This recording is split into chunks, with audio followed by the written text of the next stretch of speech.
What's up everybody, King Louis here with a patch review. Finally, after more than 4 months, Mordhau has gotten a fresh content and balance update.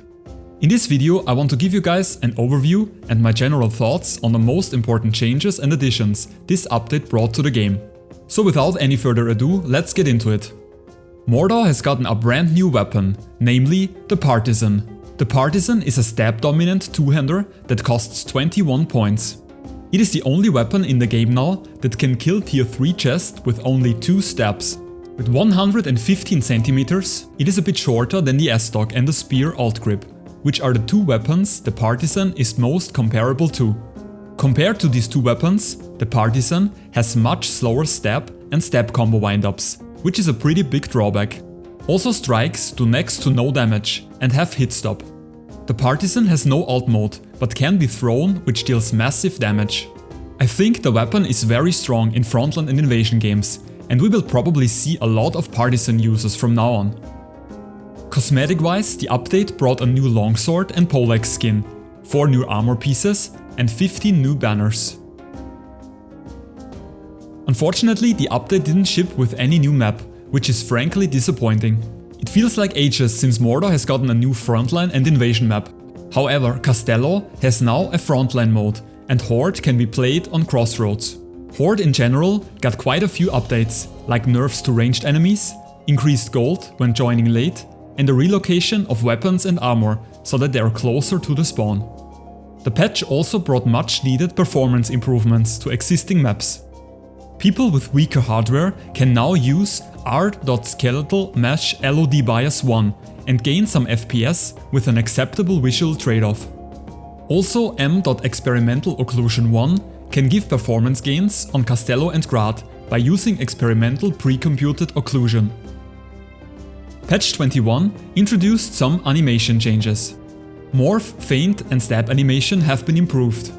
Unfortunately, I don't have any before and after footage to show, but ultimately I don't think a lot has changed. Close range strike feints and stab feints are still pretty unreadable. Morphs now seem a bit more detached from the initial attack, but they weren't really a problem before the patch. Shaking the camera during windup to make attacks harder to read has been smoothened out.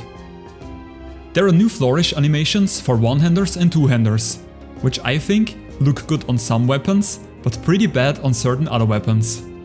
Overall, the combat animations feel a bit smoother than before. Of course, they can't make everything perfectly readable, or else no one would be able to land hits on anyone anymore. Let's have a look at some of the combat changes, as some of them are pretty substantial. One of the biggest changes here is the chamber feint to parry nerf. This mechanic will trigger and make you lose 30 to 35 stamina if you match someone's attack angle with a chamber attempt and then feint to parry out of it. This will stop people from blindly chamber FTPing everything without the risk of getting hit. Losing 35 stamina on one parry is no joke, so people will be careful now with that. This change indirectly buffed swing manipulation, but the nerf is very welcome. Chamber FTP hurt the game's skill ceiling and made high-level team play boring. This mechanic has been the #1 complaint of a lot of comp players for a long time now, and with this update it looks like it is gone for good. Another big change is the removal of the hyper armor lockout. Pre-patch you were not able to parry right after hitting someone that was performing a riposte. Now you can.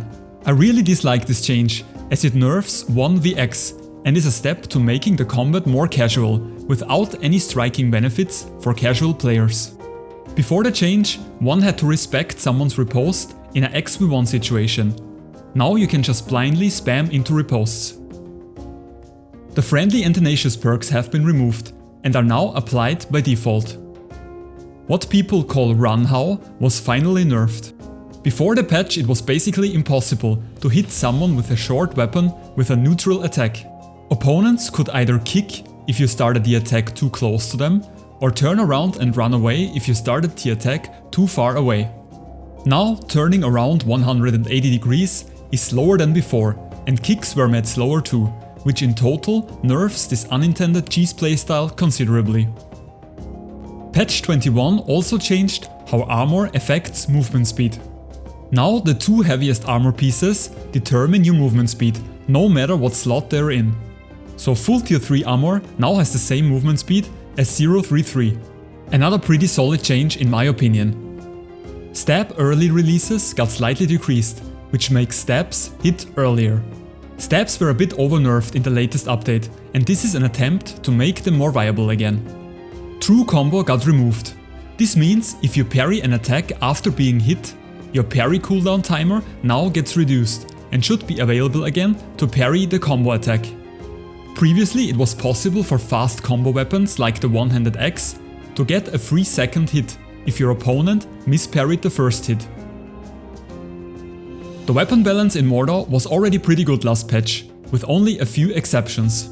Out of all weapons, the Bardiche got the biggest nerfs. It lost its 2-shot potential against tier 3 chest with 1 head strike and 1 body strike. It now also has 1 less stamina drain in both modes. Another heavily nerfed weapon is the War Axe. While not often used in high level play, the War Axe has been the #1 pub stomp weapon for a long time. With this update, its combo speed as well as its turn cap got reduced. Also its combo speed reduced got the one-handed axe. The Battle Axe alt grip got its wind-up increased, which should make hits a bit less instant. Probably the biggest buffs got the Zweihander. With more strike release time and less movement speed slowdown, the Zwei feels pretty damn strong right now.